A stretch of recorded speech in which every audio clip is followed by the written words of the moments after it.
নমস্কার, আজকে আমাদের সাথে আছে সর্বার্থ মানি, যিনি বিশ্বকাপ অনূর্ধ্ব-10 ক্যাডেটসে চ্যাম্পিয়ন হয়েছেন। অনেক অনেক অভিনন্দন সর্বার্থ। ধন্যবাদ স্যার। কেমন লেগেছে এই টুর্নামেন্টে খেলে? আমার এই টুর্নামেন্টে খেলে খুব ভালো লেগেছে এবং আমি ওয়ার্ল্ড চ্যাম্পিয়ন হতে পেরেছি, এই জন্য আমি খুব খুশি। তুমি গ্রুপ স্টেজে অপরাজিত থেকে 7-এ 6.5 পয়েন্ট করেছো এবং তারপরে দ্বিতীয় স্তরে তোমার বেস্ট ফ্রেন্ডের সাথে তোমার খেলা পড়েছিল ঐশিক মণ্ডল। দুটো ক্লাসিক্যাল গেম ড্র হয়েছে, তারপরে দুটো র্যাপিড গেম জিতে তুমি চ্যাম্পিয়ন হয়েছো। তো তোমার খেলাগুলো খেলে তোমার কিরকম লেগেছে? প্রথম স্তরটা আগে বলো। প্রথম স্টেজে আমার অপোনেন্টসগুলো বেশ স্ট্রং ছিল, যেটা অত সহজ হয়নি, বাট তারপরে আমি ম্যানেজ করে জিততে পেরেছি এবং আমার সাথে লুকার খেলাটা ড্র হয়েছিল, যেটা আমি খুশি হয়েছিলাম, বাট হয়তো আরেকটু আমাকে চালালে আমি জিততে পারতাম হয়তো। লুকা মানে 2160 রেটেড লুকাস ক্যান্ডিডেট মস্কো, ওটা হয়তো আরেকটু চালালে ভালো হতো, বাট আমার গেমটা ভালোই হয়েছিল। আর তারপরে দ্বিতীয় স্তরে যখন তোমার খুব ঘনিষ্ঠ বন্ধু ঐশিক মণ্ডলের সাথে খেলা পড়লো, পরপর দুটো ক্লাসিক্যাল গেম ড্র হলো এবং আমি এটাও ভিডিওতে দেখেছি যে তোমরা দুজন টাই ব্রেকের আগে হাত ধরে একে অপরের সাথে যাচ্ছিলে। তো সেইটা তোমার কেমন লাগলো যে একজন ঘনিষ্ঠ বন্ধু যার সাথে তুমি এর আগেও খেলেছো, কিন্তু এইবারে যে খেলছিলে এটা অন্য যে কোনো টুর্নামেন্ট না, এটা একটা বিশ্বকাপ এবং এটা ফাইনাল, যেখানে তোমরা দুজনেই সোনা আর রূপোর জন্য খেলছিলে। তো এটা কেমন লাগলো যে আমার বেস্ট ফ্রেন্ডের সাথে আমরা খেলছিলাম, যেটা সবাই চাই যে আমরা আলটিমেট মানে ফাইনাল স্টেজে বেস্ট ফ্রেন্ডের সাথে যেন খেলা পড়ে, কিন্তু সেটা তোমার পড়েছিল। তো সেইটা তোমার কেমন লেগেছে? আমি খুব খুশি যে আমি আমার বেস্ট ফ্রেন্ডের সাথে ফাইনালে খেলতে পেরেছি। আর আমি বলতে চাই যে ও ফার্স্ট দুটো গেমই খুব ভালো খেলেছিল এবং তারপরে ড্র হয়ে গেছিলো গেমটা, কিন্তু তারপর র্যাপিডে গিয়ে ওর টাইম প্রেশারের জন্য একটা গেম ও মানে অত ভালো হয়নি। তারপরে গেমটাও ভালোই খেলেছিল, বাট তারপরে ও টাইম প্রেশার হয়ে গেছিলো, তো পজিশনটা একটু খারাপ হয়ে গেছিল, তো তারপরে আমি জিতেছি। তো যখন তুমি টাই ব্রেকের দ্বিতীয় গেম খেলে জিতে বেরোলে, তোমার ওখানে বাবা মা দুজনেই অভিভাবকরা ছিলেন, তো তারা তোমাকে সবার আগে কি বলেছিলেন? গ্রেট, কংগ্রাচুলেশনস বলেছিলেন। আর তুমি কি বলেছিলে? আমি থ্যাংক ইউ বলেছি। ও আচ্ছা, নাইস, খুব সুন্দর। আচ্ছা, এর আগে আমরা যাব লন্ডনে, ফিরে যাব। এটা তো জর্জিয়ায় হয়েছিল, বাটুমি জর্জিয়াতে, যেখানে তুমি বিশ্বকাপ জিতলে। তো লন্ডনে বিশ্ব র্যাপিড দলগত টুর্নামেন্ট যেটাই হয়েছিল, সেখানে তুমি আমাদের বিশ্বনাথন আনন্দের সাথে দলে ছিলে। Anna মুজিচুক, Rauf মাহমেদভ, Alexei সারানা, Samuel Sevian, লে কোয়াং লিয়েম, টিওডোরা ইনিয়াক। তো বিশ্বের সব পূর্ববর্তী 3জন চ্যাম্পিয়ন এবং বাকিরা বিভিন্ন আইদার কন্টিনেন্টাল চ্যাম্পিয়ন বা ন্যাশনাল চ্যাম্পিয়ন বর্তমানে একজন এত একটা তারকা খচিত দলে তুমি খেললে, তো সেইখানে সকলের সাথে খেলে তোমার কেমন লাগলো? আমার দারুণ লেগেছে সকলের সাথে মিট করতেই, আর খেলেও আমার খুব ভালো লেগেছে। আমি অ্যালেক্সি সারানা আর রাউফ মাহমেদভ আর টিওডোরা ইনিয়াকের সাথে খেলেছি এবং খেলে আমি অনেক কিছু শিখেছি এবং আমি ওদের সাথে চান্স পেলে আবার খেলতে চাই। বাহ! তো তুমি প্রথমবার যখন জানতে পারলে যে তুমি একটা এরকম একটা সুবর্ণ সুযোগ পেয়েছো যে বিশ্বনাথন আনন্দ এবং বিশ্বের সব তাবর খেলোয়াড়দের সাথে একই দলে খেলার সুযোগ, তো যখন তুমি এটা জানতে পারলে তখন তোমার কেমন লাগলো? আমি খুব খুশি হয়ে আমি লাফাচ্ছিলাম, সবাইকে খবর দিলাম এবং আমি খুব খুশি হয়ে গেছিলাম। আচ্ছা, আর তুমি ওনাদের কাছ থেকে একটা বা একের বেশিও হতে পারে, সব থেকে ভালো অ্যাডভাইস কি পেয়েছো যে যারা তোমার দলে ছিল? আমি আনন্দ স্যারের থেকে খুব ভালো ভালো কিছু অ্যাডভাইস পেয়েছি। উনি আমাকে একটা পজিশানে কীভাবে কী করে খেললে আরও বেটার হতে হয়তো সেটা বলেছে এবং আমি সেটা থেকে খুব ভালো করে শিখেছি। তারপরে আমি অন্য কিছু শিখেছি, সেটা মিডিল গেমে একটা দুটো কিছু একটা স্যার বলেছিল, এগুলো অনেক কিছু ভালো ভালো জিনিস শিখেছি। সরাসরি প্রসারণে আমরা অনেকবারই দেখেছি যখন খেলা চলছিল, তোমার খেলা হয়তো শেষ হয়ে গেছে, তখন আনন্দ খেলছে বা অ্যানা মুজিচুক বা রাউফ মাহমেদভ বা কেউ না কেউ হয়তো খেলছে, তার পাশে গিয়ে তুমি খেলা দেখছো বা খেলা হয়ে গেলে তাদেরকে জিজ্ঞেস করছো যে কি হয়েছে, গেমটা জিতেছো না ড্র হয়েছে।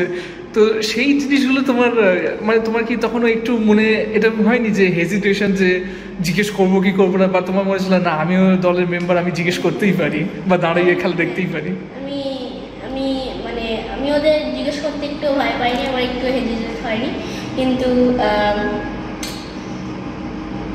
ফার্স্ট ম্যাচে যখন এসেছিলাম তখন একটু খুব অল্প একটু হচ্ছিল, তারপর থেকে একদম কেটে গেছে।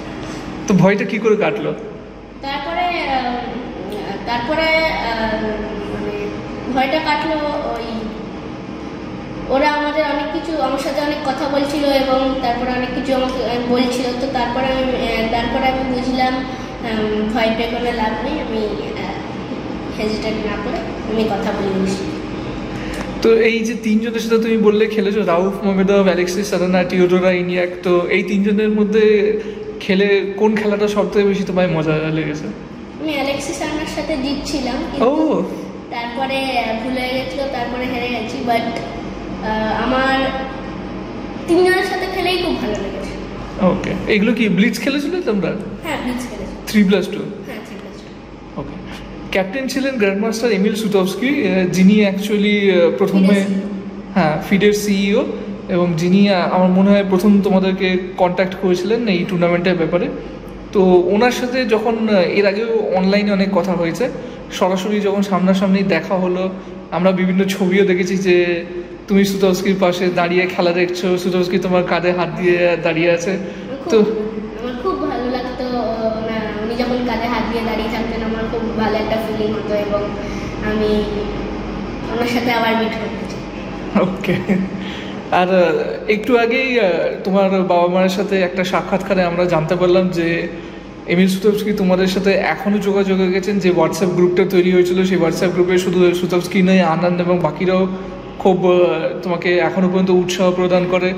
এমনকি এই বিশ্বকাপে প্রতিদিন খেলার আগেও সুতোভস্কির সাথে তোমার প্রত্যেকদিন কথা হয়েছে। তো এই ব্যাপারে একটু কিছু যদি আমাদের জানো। প্রতিদিন আমাকে স্যার অনেক টিপস দিত, এবং ওপেনিং কি খেলতে হবে, তারপরে কীরকম স্ট্র্যাটেজি করে খেলতে হবে, লাইক অ্যাটাকিং করে খেলবো নাকি পজিশনাল করে খেলবো, এরকমভাবে অনেক কিছু বলতো, এবং আমি শিখে ওই লাইনটা খুব তাড়াতাড়ি আমি কম্পিউটারে ফেলে প্রিপেয়ার করার চেষ্টা করতাম, এবং প্রিপেয়ার করতাম ওই লাইন যেগুলো স্যার বলতো।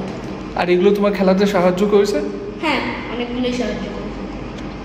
এই যে এই সুবর্ণ সুযোগ তুমি পেয়েছিলে যে বিশ্ব র্যাপিড টিম চ্যাম্পিয়নশিপ, যেখানে তুমি ব্রোঞ্জ জিতেছো দলগতভাবে, এবং তারপরেই কয়েকদিনের মাথায় তুমি বিশ্বকাপ চ্যাম্পিয়ন হলে, তো তোমার এই মনে হয় যে এই দলগত ইভেন্টে খেলার জন্য তোমার খুব সুবিধা হয়েছে, যে পরবর্তীকালে অনেক কিছু তুমি শিখতে পেরেছো? র্যাপিড টাইব্রেক্সে আমার অনেক সুবিধা হয়েছে, কারণ আমি লন্ডনে র্যাপিড অনেকগুলো খেলেছিলাম, তো ওখান থেকে আমি মানে অনেক সুবিধা পেয়েছি। ওখানে কি মানে র্যাপিডটা আমি ভালো করে খেলতে পারছি ওখান থেকে খেলে এসে। আর আমরা এটাও জানতে পেরেছি যে তুমি ম্যাক্সিমাম সময় লন্ডনে দলের সাথেই কাটাতে, মানে বাবা মায়ের সাথে খুব কম সময়। তো তোমার তখন তোমার কোনো অসুবিধা হয়নি যে আমি বাবা মায়ের সাথে নেই, সব প্লেয়ারদের সাথে আছি, কিছু মানে অন্যরকম মনে হয়নি? না তোমার খুব ভালো লেগেছিল যে সব প্লেয়ারদের সাথে সারাক্ষণ আছি? আমার খুব ভালো লাগছিল যে সব প্লেয়ার আমার সাথে আছে, এবং আমি টিমের সাথেও থাকতে চেয়েছিলাম, এবং বাবার কাছেও যেতে চেয়েছিলাম। আচ্ছা, তোমার কোচ ইন্টারন্যাশনাল মাস্টার নীরজ মিশ্র, উনি কি বলেছিলেন এই দুটো খেলার তোমার ব্যাপারে? উনি আমাকে অনেক কংগ্রাচুলেশনস জানিয়েছিলেন, এবং উনি কলকাতায় আসছে তখন আমাকে অনেক কংগ্রাচুলেশনস জানাবেন। ওকে। আর এরপরে তোমার কি পরিকল্পনা আছে? টুর্নামেন্ট? হ্যাঁ, টুর্নামেন্ট আন্ডার 11 ন্যাশনালস। ওকে, জলগাঁও, মহারাষ্ট্র।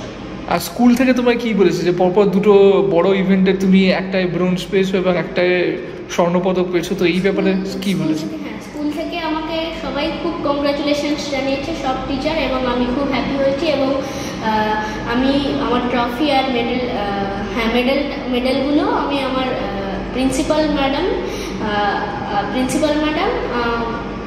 আর ভাইস প্রিন্সিপাল ম্যাডামের কাছে নিয়ে গেছিলাম, তো ওরা দেখেও অনেক কংগ্রাচুলেশনস বলেছে, অন্য টিচাররাও অনেক বলেছে। এই দুটো ইভেন্ট থেকে যদি তোমাকে বেছে নিতে বলা হয়, মানে যেমন বিশ্ব র্যাপিড দলগত চ্যাম্পিয়নশিপ এবং বিশ্বকাপ, এই দুটো ইভেন্টের মধ্যে অনেক গেম তুমি খেলেছো, তো তার মধ্যে কোন খেলাটা সবথেকে বেশি তোমাকে আনন্দ দিয়েছে? দুটো ইভেন্টের একটা একটা করে যদি তুমি বলো। আমি ওয়ার্ল্ড র্যাপিড অ্যান্ড ব্লিটজ বললে আমি আমার সাথে আইতেন ইসলাম, আমি হোয়াইট নিয়ে খেলেছিলাম। আইতেন ইসলাম ওই গেমটা আমার খুব ভালো লেগেছে। এটা র্যাপিডে? হ্যাঁ র্যাপিডে খেলেছিলাম। আর ওয়ার্ল্ড কাপে বললে আমি অ্যান্ড্রিয়া জাফাইয়া বলবো, ও জর্জিয়ার। ওর গেমটা আমি খুব অ্যাটাক করে খেলেছি এবং আমি অনেক এনজয় করেছি ওই গেমটা। এটা মডেল গেম মতো হয়েছিল। অসংখ্য ধন্যবাদ সবার তো মূল্যবান সময় দেওয়ার জন্য। এবং যাওয়ার আগে একটা জিনিস আমি বলবো, তুমি যেহেতু এখন বিশ্বকাপ চ্যাম্পিয়ন হয়েছো, প্রচুর ইন্টারভিউ দিতে হচ্ছে। এর আগেও আমরা দেখলাম যখন এই সংবর্ধনা অনুষ্ঠান হলো, তারপরে তোমাকে প্রচুর ইন্টারভিউ, প্রচুর ক্যামেরা। তো জেনারেলি তুমি এত ইন্টারভিউ দিতে অভ্যস্ত নয়, জাস্ট তুমি অল্প কিছু দিয়েছো। তো কেমন লাগছে এত ইন্টারভিউ দিয়ে বিভিন্ন লোকজন এত কোয়েশ্চেন, এত প্রশ্ন জিজ্ঞাসা করছে তোমাকে? খুব ভালো লাগছে। তা এরপরে তোমাকে যদি আবার কেউ ইন্টারভিউ নিতে বলে, সাক্ষাৎকার নিতে বলে, তোমার কোনো অসুবিধা নেই? ওকে, অসংখ্য ধন্যবাদ সবার। তো আগেও তুমি আরও ভালো করো, পশ্চিমবঙ্গ এবং ভারতের মুখ উজ্জ্বল করো, অনেক অনেক ভালো করো, এই শুভকামনাই করি। Thank you sir.